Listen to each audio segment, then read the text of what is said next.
জয় নিতাই সুপ্রভাত বন্ধুরা, আবার একটা দারুণ রেসিপি নিয়ে হাজির হয়ে গেছি। গরমের সময় মাথা ঠান্ডা, পেট ঠান্ডা, শরীর ঠান্ডা করার জন্য একটা রেসিপি। এই পানমৌরি দিয়ে খুব সুন্দর একটা রেসিপি শেয়ার করব। এখন পানমৌরিটাকে ভালো করে মিক্সিতে শুকনো পাউডার করে নেব। এই যে পাউডার আমার হয়ে গেছে, এর মধ্যে একটু কাঁচা লঙ্কা কিছুটা দিয়ে দেব, দিয়ে সুন্দর করে আমি অল্প জল দিয়ে এটাকে পেস্ট, একদম মিহি পেস্ট করে, তোমরা আলাদা কাঁচা লঙ্কা পেস্ট করতে পারো, আমি একসঙ্গে পেস্ট করে নিলাম।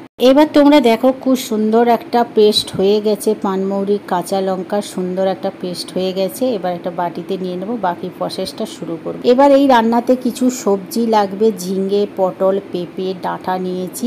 তোমরা আলু নিবে, আরও যা সবজি থাকে নিতে পারো। দারুণ একটা মাছ দিয়ে হালকা পাতলা গরমে এই ঝোল বানিয়ে খাবেন, খেতে কিন্তু অসাধারণ লাগে।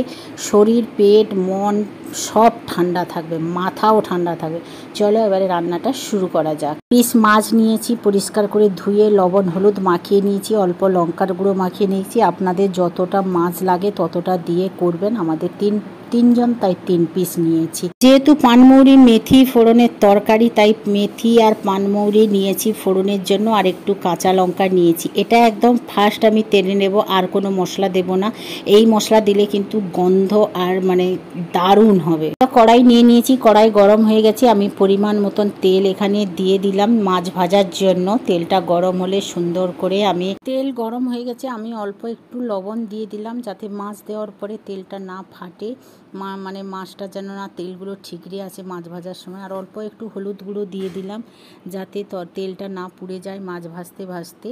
এবার আমি সব মাছগুলো একে একে করে দিয়ে সুন্দর করে আমি এপিট ওপিট করে লাল করে ভেজে নেব। বেশি একদম কড়া ভাজবো না, কড়া মাছ ভাজা কিন্তু একদম স্বাদ হয় না মাছের। মাছগুলো এক পিঠ ভাজা হয়ে গেছে, এবারে আরেক পিঠ উল্টে দেবো। ভালো করে ভাজা আমার হয়ে গেছে। এবারে একে একে করে সমস্ত প্লেটের মধ্যে আমি তুলে নেব। এই দেখো সুন্দর করে ভাজা হয়ে গেছে।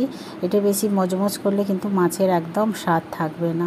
এই দেখো একবার লাল হয়ে গেছে। এবারে আরেকটা পিঠ হালকা ভাজা হলেই আমি প্লেটের মধ্যে মাছগুলোকে তুলে নিলাম। মাছগুলোকে একে একে করে আমি তেল থেকে সব মাছগুলোকে তুলে নিলাম। সুন্দর করে ভাজা হয়ে গেছে।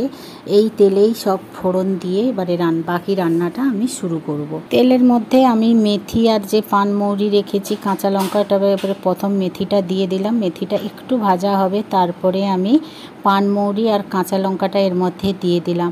দিয়ে ভালো করে এটাকে ভাজা ভাজা করে নেব। তাহলে কিন্তু তেলের মধ্যে মেথি আর পানমৌরির সেন্টটা কিন্তু খুব ভালো আসবে। যেহেতু এটা মেথি পানমৌরির তরকারি, যার জন্য মেথি ফ্লেভার তো আর পানমৌরি ফ্লেভার তো চাই। এরপরে আমি পটলটা এর মধ্যে দিয়ে দিলাম। পেঁপে, পটল এগুলো একটু শক্ত হবে, তাই একটু দিয়ে এটাকে ভালো করে ভেজে নেব। বেশি কড়া ভাজবো না, তাহলে কিন্তু সবজির সব গুণগুলো নষ্ট হয়ে যাবে বা ছিপড়ে টাইপের হয়ে যাবে। এবার এখানে একটু লবণ তো দোয়াই ছিল, অল্প হলুদ ছিল, আর একটু দিয়ে সুন্দর করে সমস্ত সবজিগুলো এই তেলের মধ্যেই আমি ভাজা করে নেব। পটল আর পেঁপেটা ভালো করে ভাজা হয়ে গেছে। এবারে ঝিঙ্গেটা এর মধ্যে দিয়ে দিলাম, দিয়ে আবারও মশলার সাথে ঝিঙ্গেটাকে আমি নাড়াচাড়া করে নেব, কারণ ঝিঙ্গের জল বেরোবে। এবারে ঝিঙ্গেটা একটু ভাজা ভাজা হয়ে আসবে, মশলাটা সাইড করে নিয়ে যে আমি পানমৌরি আর কাঁচা লঙ্কা পেস্ট করে রেখেছিলাম সেটা এর মধ্যে দিয়ে দিলাম। তোমরা আদাও দিতে পারো, আমি আদা দিলাম না, যেহেতু মৌরির ফ্লেভার থাকবে তাই আদাটা আমি স্কিপ করলাম। টমেটো কুচি এখানে দিতে পারো তোমরা। আর আমি এবার দিয়ে ভালো করে এটাকে মশলা কষিয়ে নেব। দিয়ে অল্প অল্প একটু জল দিয়ে আমি সবজির সাথে মশলাগুলো কষিয়ে নেব। পরে ডাঁটা আর যে বাকি সবজিটা আছে সেটা আমি দিয়ে দেব। যে ডাঁটাগুলো কেটে রেখেছিলাম সেটা যখন দিয়েছিলাম তখন কিন্তু যে ভিডিওটা বন্ধ হয়ে গেছে সেটা খেয়াল ছিল না। বাটাটা দিয়েই এবারে আমি ভালো মতন কষিয়ে নিলাম। এবারে যে বাটনা ধোয়ার জলটা ছিল সেটা অল্প অল্প আমি দিয়ে আবারও সুন্দর করে আমি সমস্ত মশলার সাথে ডাঁটাটাকে কষিয়ে নিচ্ছি। আমরা কিন্তু ডাঁটা বেশি তেলে ভাজি না, আমরা তরকারি ফুটার সময়ও ডাঁটা দিয়ে দিলে ভালো স্বাদ আসে। যে মশলা ধোয়ার জলটা দিয়েছিলাম সেটা আমার শুকিয়ে এসছে, দেখো অনেকটা তেলও ছেড়ে গেছে। এবার দারুণ একটা গন্ধ বেরিয়েছে পানমৌরি দিয়ে। আর গরমের সময় এরকম হালকা পাতলা মাছের ঝোল খেতে কিন্তু খুবই ভালো লাগে। এবারে আমি এখানে উষ্ণ গরম জল অ্যাড করে দিচ্ছি। গরম জল দিলে কি হয় না, তরকারিটা যে গরম আছে সেটা আর মানে তরকারিগুলো মানে সেদ্ধ ভালো মতন হয়ে যাবে। এখানে টমেটো আমি দিয়ে দিয়েছিলাম, সেটাও স্কিপ হয়ে গেছে। তার এবারে আমি ভালো করে গরম জল দিয়ে এবারে এটাকে ফুটতে দিয়ে দেবো। দেখো ফুটা আমার টকবক করে শুরু হয়ে গেছে। গরম জল দিলে এই একটা ফায়দা আছে যে জল তার তরকারিটা তাড়াতাড়ি ফুটতে থাকবে। এবারে সমস্ত তো সবজি সিদ্ধ হয়ে গেছে। এবারে বড়ি ভাজা আর মাছ ভাজাগুলো আমি তেলের মধ্যে দিয়ে দিলাম। বড়ি দিয়ে মাছ ভাজা আর এই সবজি দিয়ে তরকারি কিন্তু দারুণ লাগে, গরম ভাতের সাথে কিন্তু জমে যাবে। আমি বলেছি না মৌরি দিয়ে তরকারি খেতে কিন্তু পেট, মাথা, শরীর, মন সবই ঠান্ডা হবে।